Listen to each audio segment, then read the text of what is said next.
नमस्कार, ये आकाशवाणी शिमला है। अब आप राजकुमारी चंदेल से प्रादेशिक समाचार सुनिए। आज के मुख्य समाचार। मुख्यमंत्री सुखविंदर सिंह सुक्खू ने कहा, स्मार्ट सिटी योजना के तहत पहले से चल रहे कार्यों को पूरा करेगी सरकार। उद्योग मंत्री हर्षवर्धन चौहान ने कहा, 80% हिमाचलियों को रोजगार न देने वाली औद्योगिक इकाइयों का इंसेंटिव रोकेगी सरकार। आउटसोर्स कर्मियों को नौकरी से निकालने के मुद्दे पर विपक्ष का सदन से वॉकआउट। नेता प्रतिपक्ष ने सरकार पर इन कर्मचारियों के साथ अन्याय करने का लगाया आरोप। और मुख्यमंत्री का दावा, 4 साल में आत्मनिर्भर बनेगा हिमाचल, 2 साल में धरातल पर दिखेगा सरकार का कामकाज। अब समाचार विस्तार से। मुख्यमंत्री सुखविंदर सिंह सुक्खू ने कहा है कि शिमला स्टील स्मार्ट सिटी बन गई है। शिमला में चल रहे प्रदेश विधानसभा के मॉनसून सत्र में आज प्रश्नकाल के दौरान विधायक सुधीर शर्मा के सवाल के जवाब में मुख्यमंत्री ने कहा कि हालात को देखते हुए स्मार्ट सिटी के कुछ प्रोजेक्ट को करने से सरकार ने मना किया है। उन्होंने कहा कि हालांकि मार्च 2024 को प्रोजेक्ट समाप्त हो रहा है, लेकिन पहले से चल रहे कार्यों को पूरा किया जाएगा। मूल सवाल का जवाब देते हुए मुख्यमंत्री ने कहा कि धर्मशाला स्मार्ट सिटी योजना के तहत विभिन्न योजनाओं के कार्यान्वयन के लिए केंद्र सरकार से अभी तक 500 करोड़ रुपए स्वीकृत हुए हैं। इनमें से 490 करोड़ रुपए प्राप्त हो चुके हैं, जिनमें से 396 करोड़ 75 लाख रुपए की धनराशि खर्च की जा चुकी है। मुख्यमंत्री ने कहा कि राजनीतिक प्रतिशोध से स्थानांतरित कार्यालयों को वापस लाने पर विचार किया जाएगा। उन्होंने कहा कि स्थानांतरित एनएच कार्यालय की यदि कांगड़ा जिला में आवश्यकता होगी तो उसे वापस लाने पर विचार किया जाएगा। विधायक केवल सिंह पठानिया द्वारा पूछे सवाल के जवाब में उप मुख्यमंत्री मुकेश अग्निहोत्री ने कहा कि कोरोना महामारी के दौरान चंबा डिपो के 174 रूट अस्थायी तौर से बंद कर दिए गए थे, जिनमें से 171 को बहाल कर दिया गया है, जबकि शेष 3 रूट संसाधनों की कमी के कारण बंद हैं। विधायक बलवीर सिंह वर्मा के सवाल के जवाब में उप मुख्यमंत्री ने कहा कि जल जीवन मिशन के समाप्त होने से पहले चौपाल में पानी की सभी योजनाओं को पूरा कर लिया जाएगा। उन्होंने कहा कि चौपाल में मिशन के तहत 154 करोड़ की 26 पेयजल योजनाएं स्वीकृत हुई हैं। उद्योग मंत्री हर्षवर्धन चौहान ने कहा कि जो उद्योग 80% हिमाचलियों को रोजगार नहीं देंगे, उनके इंसेंटिव को रोका जाएगा। उन्होंने कहा कि सरकार प्रयास करेगी कि उद्योगों में हिमाचल के अधिक से अधिक लोगों को रोजगार मिले। साथ ही ये भी प्रयास किया जाएगा कि उद्योग अधिक से अधिक नियमित आधार पर कर्मचारियों की भर्ती करे।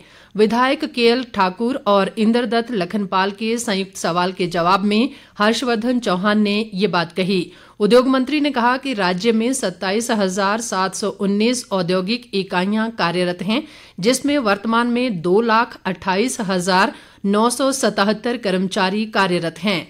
इनमें 1,86,289 हिमाचली हैं।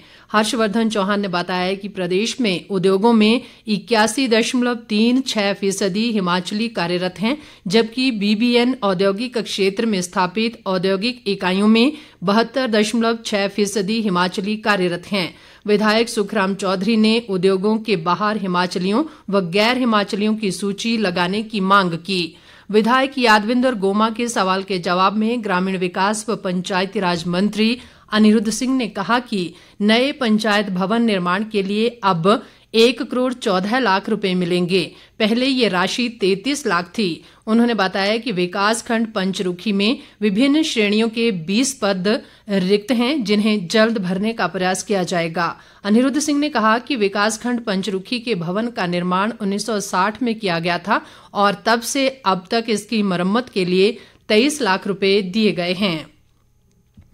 आउटसोर्स कर्मचारियों को नौकरी से निकालने के मुद्दे पर स्थगन प्रस्ताव मंजूर न होने पर विपक्षी दल भाजपा ने आज सदन से वॉकआउट किया। इस मुद्दे पर सदन में सत्ता पक्ष और विपक्ष के बीच नोकझोंक हुई। भाजपा ने इस मामले पर चर्चा के लिए नियम 67 के तहत काम रोको प्रस्ताव का नोटिस विधानसभा अध्यक्ष को दिया था। सदन की कार्यवाही शुरू होते ही विपक्ष ने काम रोको प्रस्ताव का मामला उठाया और कोरोना काल में स्वास्थ्य विभाग में नियुक्त आउटसोर्स कर्मचारियों की नौकरी का उल्लेख करते हुए इस पर तुरंत चर्चा की मांग की। लेकिन विधानसभा अध्यक्ष कुलदीप सिंह पठानिया ने इसे ये कहते हुए निरस्त कर दिया कि इस विषय पर विधायकों द्वारा पूछे गए सवालों के जवाब में प्रदेश सरकार की ओर से सूचना आई है। इसके अलावा नियम 130 व नियम 63 में भी विधायकों की तरफ से चर्चा के लिए प्रस्ताव लगे हैं। ऐसे में सदन के नियमों के अनुसार स्थगन प्रस्ताव पर चर्चा करवाने का कोई औचित्य नहीं है। इससे विपक्षी सदस्य उखड़ गए और उन्होंने नारेबाजी करते हुए सदन से वॉकआउट कर दिया। इससे पहले नेता प्रतिपक्ष जयराम ठाकुर ने कहा कि 10,000 के करीब आउटसोर्स कर्मचारी सड़कों पर हैं। 2,000 आउटसोर्स कर्मचारी तो अकेले स्वास्थ्य विभाग से हटाए गए। उन्होंने कहा कि जिन्होंने कोरोना काल में अपनी जिंदगी को जोखिम में डालकर काम किया, उन्हें बाहर किया जा रहा है। कोरोना काल में जब स्वजन भी अपनों से मिलना नहीं चाह रहे थे, तब इन्होंने लोगों की सेवा की और अब वर्तमान सरकार इनके साथ अन्याय कर रही है। इन कर्मचारियों को 6 महीने से वेतन नहीं मिला है। एक ओर सरकार बेरोजगारों को 5 लाख नौकरियों की गारंटी दे रही है, तो दूसरी ओर अपने जीवन को जोखिम में डालकर जिंदगियां बचाने वाले कर्मचारियों को नौकरी से हटाया जा रहा है। इससे पहले भाजपा विधायक रणधीर शर्मा ने सदन की कार्यवाही शुरू होते ही पॉइंट ऑफ ऑर्डर के तहत सदन में ये मामला उठाया। मुख्यमंत्री सुखविंदर सिंह सुक्खू ने विपक्ष के वॉकआउट की आलोचना करते हुए कहा कि अखबारों की सुर्खियों में बने रहने के लिए विपक्ष ने वॉकआउट किया है और विपक्ष सदन में गंभीर नजर नहीं आ रहा है। मुख्यमंत्री ने कहा कि आउटसोर्स कर्मचारियों की नौकरी को लेकर विपक्ष झूठ बोल रहा है और कोरोना काल में स्वास्थ्य विभाग में सेवारत कर्मचारियों को 6 महीने से वेतन नहीं मिलने के विपक्ष के आरोप तथ्यों से परे है। इन कर्मचारियों को 30 जून तक का वेतन दे दिया गया है। उन्होंने कहा कि वर्तमान सरकार ने इन कर्मचारियों को 2 बार 3-3 महीने का सेवा विस्तार दिया है।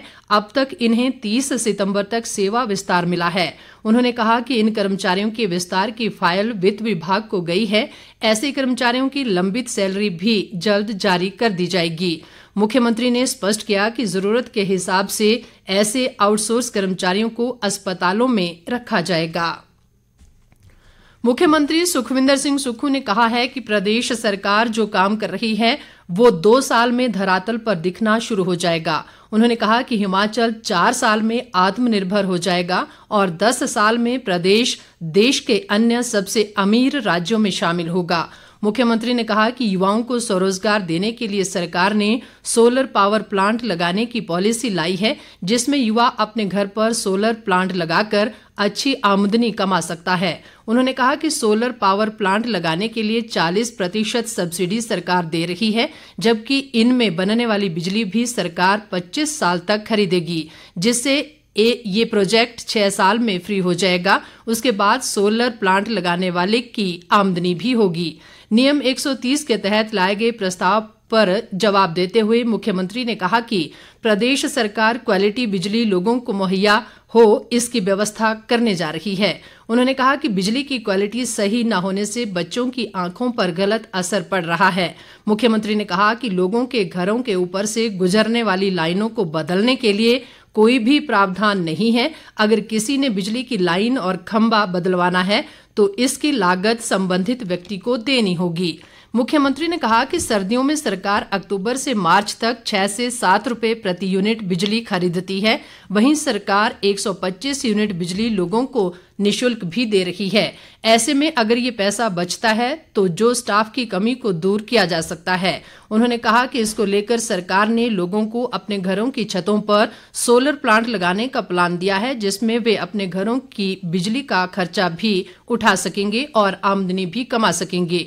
मुख्यमंत्री ने कहा कि शिमला में पायलट आधार पर बिजली की तारों को अंडरग्राउंड किया जा रहा है, जिसमें 100 करोड़ का खर्चा आएगा। इस प्रस्ताव में विधायक जीतराम कटवाल, केवल सिंह पठानिया, राजेंद्र राणा, भवानी सिंह पठानिया, मलिंदर राजन, त्रिलोक जम्वाल, चंद्रशेखर, सुरेश कुमार, भुवनेश्वर गौड़, सुदर्शन बबलू, होशियार सिंह, जनकराज और सतपाल सिंह सत्ती ने भी अपने विचार रखे। मुख्यमंत्री सुखविंदर सिंह सुक्खू ने भांग की खेती को वैध करने के विकल्पों को तलाशने के लिए गठित समिति की रिपोर्ट आज सदन में प्रस्तुत की। राजस्व मंत्री जगत सिंह नेगी ने समिति की रिपोर्ट पर जानकारी देते हुए कहा कि प्रदेश की जलवायु भांग की खेती के लिए अनुकूल है। उन्होंने कहा कि समिति ने उत्तराखंड, मध्य प्रदेश और जम्मू कश्मीर का दौरा करने के अलावा प्रदेश के सभी जिलों का दौरा करके पंचायती राज संस्थाओं के जनप्रतिनिधियों से बातचीत की है। इसमें ये पहलू उभर कर सामने आया है कि भांग की खेती को करने की दिशा में आगे बढ़ना चाहिए, जिससे प्रदेश की आर्थिकी को लाभ मिलेगा। भांग में औषधीय गुण भी हैं, जिससे कैंसर, मिर्गी व पुराने दर्द जैसी बीमारी रोकने में मदद मिलती है। इसके अलावा इस पर आधारित उद्योग भी स्थापित किए जा सकते हैं। अंत में मुख्य समाचार एक बार फिर।